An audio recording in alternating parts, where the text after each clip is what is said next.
Hello there, people of the internet. So, not too long ago I did a penetration and ballistic test with 380 ACP ammunition, and by not that long ago I mean like earlier today.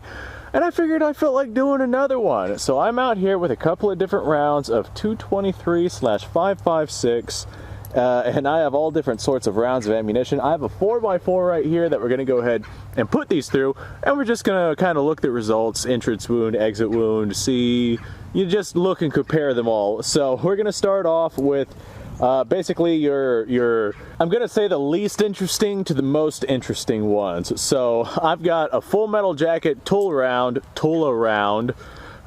This is 55 grain, I believe, and we're just gonna send it through this piece of wood. Now we're gonna be launching this out of my Ruger Mini 14 right here. This right here is a 5-round magazine capacity because I like to wander around and use this thing for hunting. It's a great little universal do everything rifle. But today we're gonna fire all different sorts of rounds through it. Limited, or not limited to, just hunting ammunition. This is steel case, Full Metal Jacket. Like I said, I believe the Tula ammo is 55 grain. We're gonna send it at the piece of wood and look at the results. Okay. All right, I do not have a real good angle with this camera. I'll go ahead and I'll move the piece of wood whenever I shoot this because I'm sure it's gonna fall over. But you guys probably aren't going to see the impact on target because the camera's sitting there. And in order for me to get flush with this piece of wood, I got to be right here. So you guys might not see very much for this first shot, but I am shooting it, I promise. All right. Wow, that's still standing. Maybe I don't want to move that. All right, well, let's go have a look. All right, 223 Tula Full Metal Jacket in right there. I'm sure it passed through. Yeah, we just have this little inky dinky little hole where it passed right through this 4x4 right here. No questions asked. It had absolutely zero trouble with that. Okay, up next, where's all of my rounds? We have this right here is American Eagle 556. This right here is 55 grain as well. Full Metal Jacket. I am uncertain as to if we're going to see a tremendous amount of difference, but this is different brand of ammunition, same grain though. Let's go ahead and send this one downrange and just see what happens, I guess. Well, we went downrange. The round definitely curved off to the side though. We hit like a foot left behind this thing, so the round definitely did some tumbling. All right, our American Eagle, I'm not sure which one it is. Let's take a look at the back. All right, American Eagle is a little bit bigger of a hole. Like I said, the round did look like it did some tumbling versus our Tula 223, which obviously just zipped right through without any issues whatsoever. So American Eagle, a little bit bigger of a hole. All right, in the spirit of Full Metal Jackets, now we have a Remington brand. This is the Remington, right? Yeah, Remington 223 Remington. This right here, not nearly as pointy of a tip as the other two that we fired. It's more of a rounded tip, 223 round. These are 55 grain as well, 55 grain Full Metal Jacket.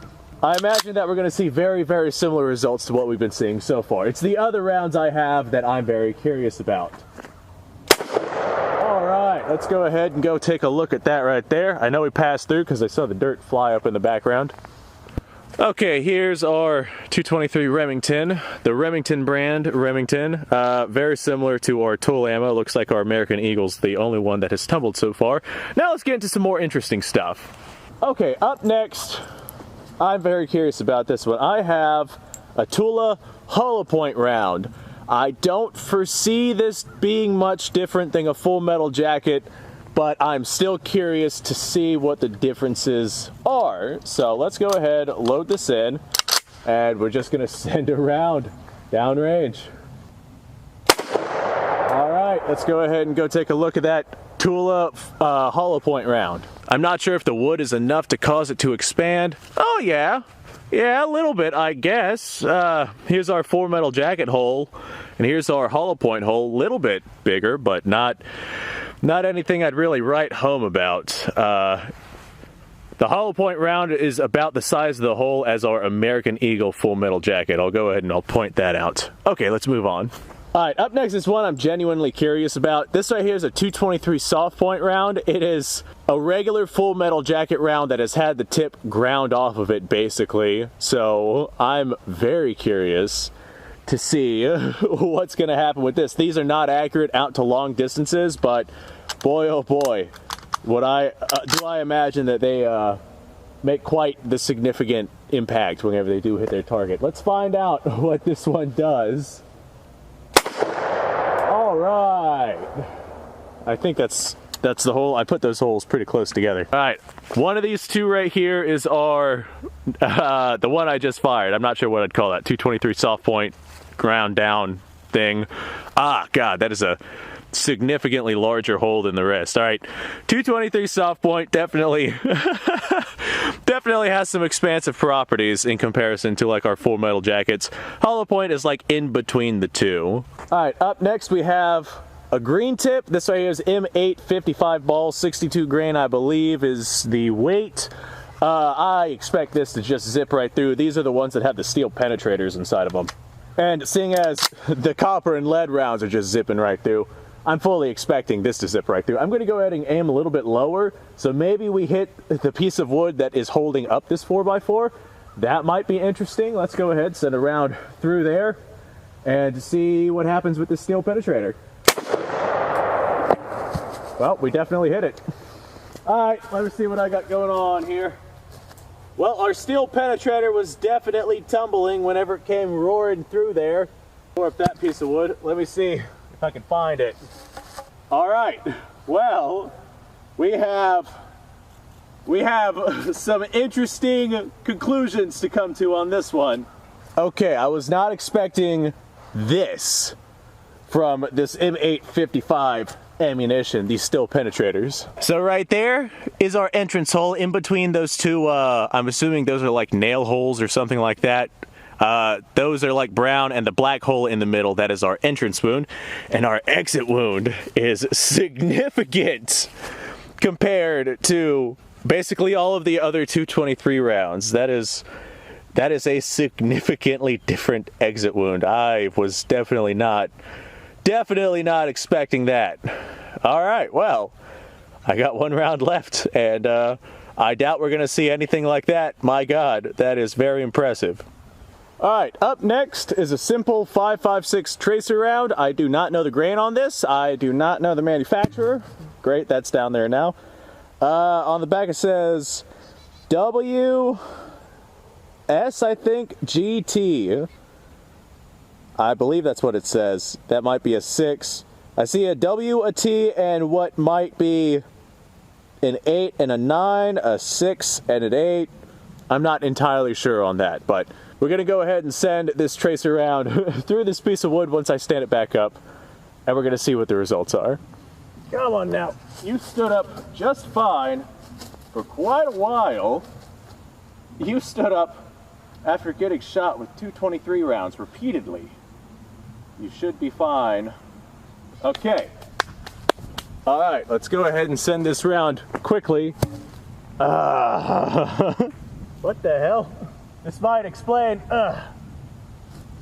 why we weren't standing. There's a 380 ACP cartridge jammed into this piece of wood. That would certainly explain why it doesn't want to stand up. Okay. All right, you stay there now. Don't you go nowhere. Where's that round? Oh, God damn it. All right. When in doubt, use more wood. Okay, let's go ahead and send this tracer around before that very poorly balanced abomination decides to fall over. I'm going to step over here so I'm centered with that thing, and let's see what the results are. Okay, that tracer round smelled kind of funny, but we did hit our target. Okay, here's our entrance hole for our tracer round. And our exit hole, I bet, is, yeah, basically just looks like a full metal jacket round. Nothing distinctly different.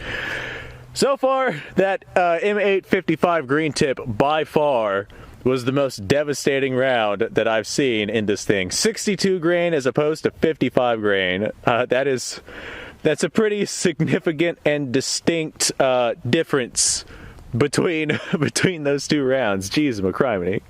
All right, well, I guess this answers all of my questions that I had. I was told that M855 is an extremely good round to use for defensive situations or confrontations or whatever it is that you're, you know, using those rounds for, because they have just a tremendous capacity to do a lot of damage. A lot of terminal damage can be done with those. And now that I've seen it in person, comparing that to a plethora of other 223 rounds, my God, the difference is phenomenal. It's flabbergasting. It is absolutely, it caught me off guard. That's pretty basically what I'm trying to say here. Anyway, folks, thanks for watching. This is the end of the test, because that's all the different kinds of 223 that I have. Thanks for watching. Like the video, subscribe to the channel. Description down below has a link to all sorts of different stuff. And there's actually one other thing that I want to test. It's going to be a short video though, but it is one other thing that I want to test. So I'm going to go do that. You guys go off, have yourself a fantastic day. Yeah, I know exactly what I'm doing next. Thanks for watching, guys.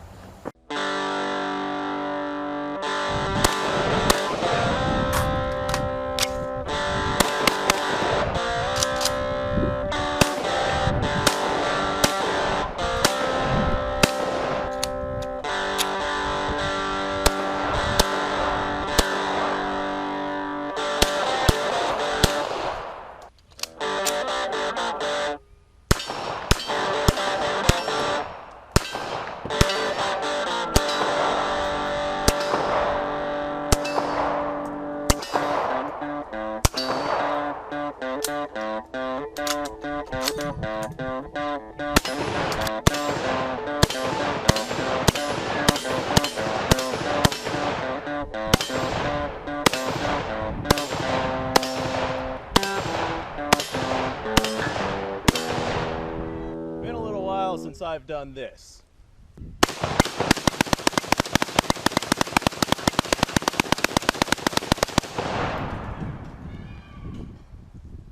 Bonnie and Clyde be damned.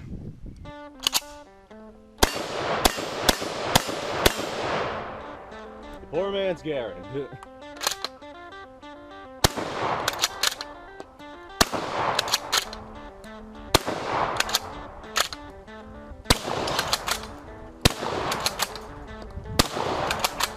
It's a shame that bolt-action shotguns aren't more mainstream.